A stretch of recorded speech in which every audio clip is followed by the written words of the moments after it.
বাবু এই নাও আজকের বাজার।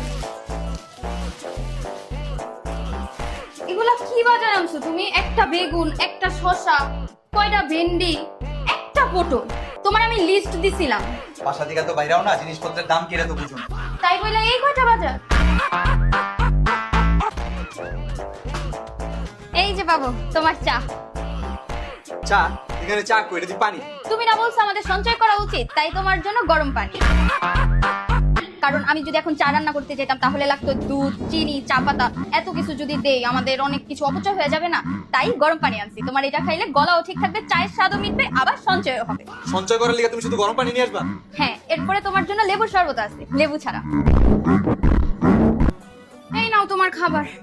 কি নিয়ে আসছো তুমি? এডি কাঁচা চাল, কাঁচা সবজি, আমি কি এগুলা খাবো? আমার দেখে তোমার বন মানুষ মনে হয়? তুমিই তো বলছো আমাদের একটু সঞ্চয় করা দরকার। এখন আমি যদি এগুলা রান্না করতে যাই, তোমার আইডিয়া আছে কতগুলো